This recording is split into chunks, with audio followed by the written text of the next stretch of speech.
I sometimes tell my students that my class will make them into better people. And I say this sincerely. I believe it, but I also figure if I'm wrong, at least I'm aiming high. Here's the catch. I teach music and general education. I teach courses in pop music and jazz, a Frank Sinatra class, basic songwriting. Do I really make somebody better by helping them find a way into music? I believe I do. And what's more, I think I'm beginning to understand how and why that happens. In the fall of 2019, my friend and colleague, Dan Cruz, and I began a project we call Lifetimes of Listening.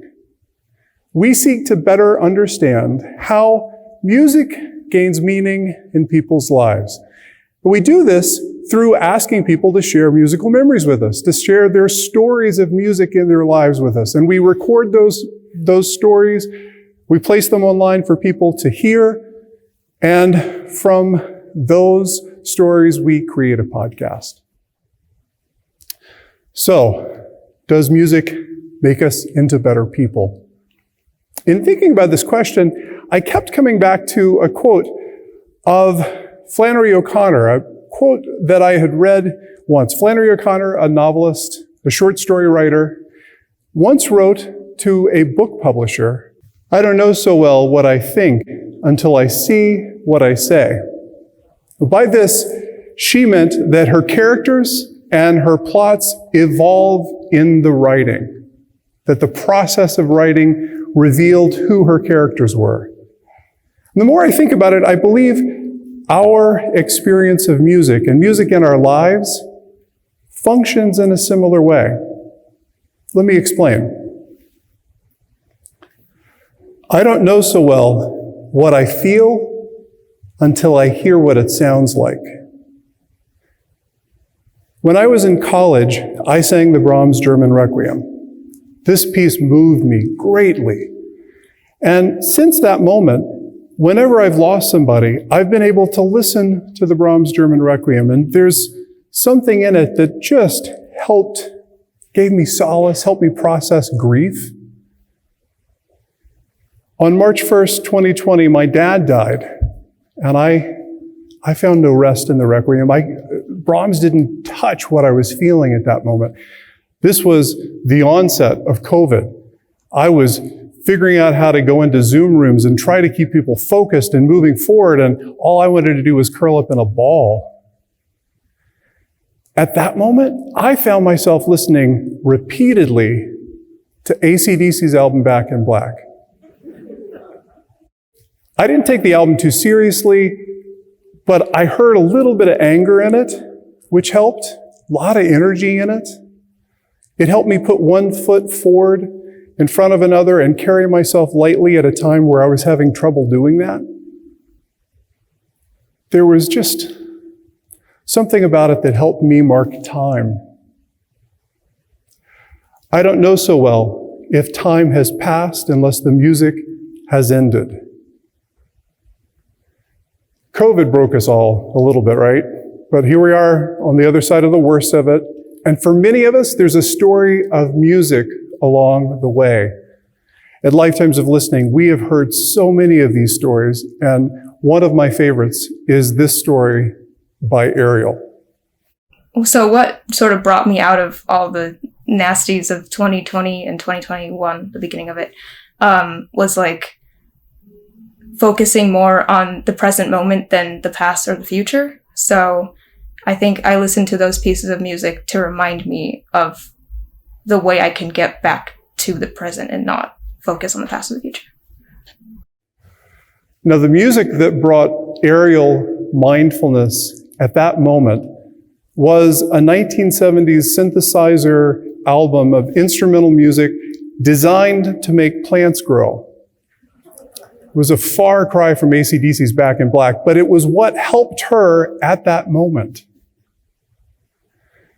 I don't know so well if I'm hearing things differently unless I listen with someone else.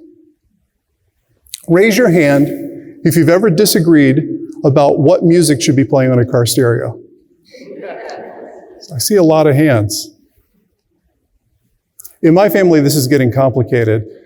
3-year-old, a 13-year-old, my wife, me, we're seldom on the same page, but every once in a while, there's that one tune that comes on, and we're just all in sync. We're kind of moving our heads together at the same time.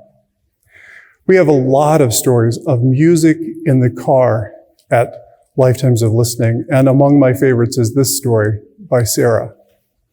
Our favorite pastime to do back home was just drive around and listen to music. And we would go over the dam road, Clinton Lake, which is where I'm from. And we would always try and pick the best song to drive over the dam with.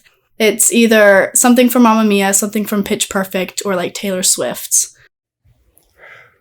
For Sarah, finding the best dam song was a way for her to get with her friends. And there's something about when you're listening with somebody else and you're all experiencing and enjoying music at the same time, there's something about it that just, you can't help but open yourself up a little bit. I don't know so well how to be vulnerable unless I listen to music. I suspect that if I walked up to anybody in this audience right this minute and I said to you, tell me something deeply personal about yourself, that the conversation probably wouldn't go anywhere. But if I walked up to you and I said, hey, tell me about a time music's played a role in your life, chances are the conversation would blossom. And maybe I'd hear something like this story. I've never shared this story with anyone, but, I'm glad that I could share it now, and hopefully other people understand that, never make fun of someone or judge them based off what they wear and everything, because you don't know what they're going through, because you'll never be right for bullying someone. Now that story by Karar is about music. Actually, Karar was mean to a friend. They had a falling out. They eventually came together, and they came together in part because they hated each other's music. They disagreed about what was good music, and those conversations are a part of what helped bring them together. I don't know so well who I am until I've heard my music.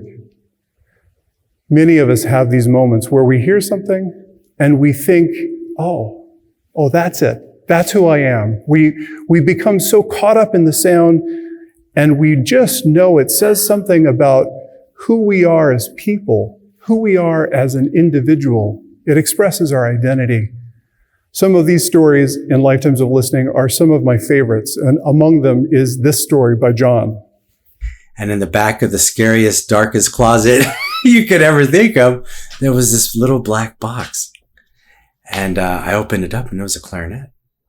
And my friend's mom told me I could keep it, that it was mine, see what I could do with it. And I played it, and I'm like, oh my God, what a cool sound. And, I get emotional now, but that's the day I fell in love with the clarinet. And, now that I think about it, I literally found my voice that day, Music reorients lives. Musical sound reaches into us and inspires us. John is a professional clarinetist now after discovering the sound of the clarinet. I don't know so well the feeling of awe unless music has made me wonder. These moments of musical transformation occur again and again, and some of the best stories at Lifetimes of Listening are these moments. And among my favorites is this story by Jeff. I went to the movie theater in summer of 1993, as everybody did, to see Jurassic Park. And I was all excited to see the dinosaurs. And then all of a sudden, when they're flying the helicopter over the ocean to go to the island, I was excited because we're going to be seeing the dinosaurs very soon. And then all of a sudden, this grand, majestic brass fanfare when you first see the island played. And I wasn't expecting it. I didn't know anything about it. And it just shook me inside, deep inside me. Hearing this music, I was like, wow, this is fantastic music. Jeff was not a musician, but he learned how to play piano so he could better understand and read music so that he could figure out just what John Williams, the composer of the soundtrack to the film music to Jurassic Park, just what John Williams was doing.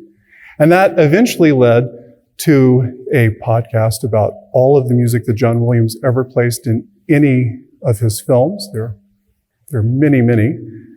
And eventually led to a second podcast about music.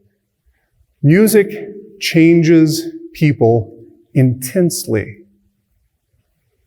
I didn't know so well why music made us better people until I started listening to the stories. I believe now I'm beginning to understand. Music is a huge part of what connects us to what it is to be human. I know that I am a better person for this project. I'm a better person because I've just sat still and listened to people tell me these stories. And these stories are opening me up and are making me more empathetic. But what's more important, they're helping me understand that the least engaged person in any of my gen ed classrooms, the person in the back that's fiddling with their phone or trying to scramble and do their math homework, that person has had a profound connection to music.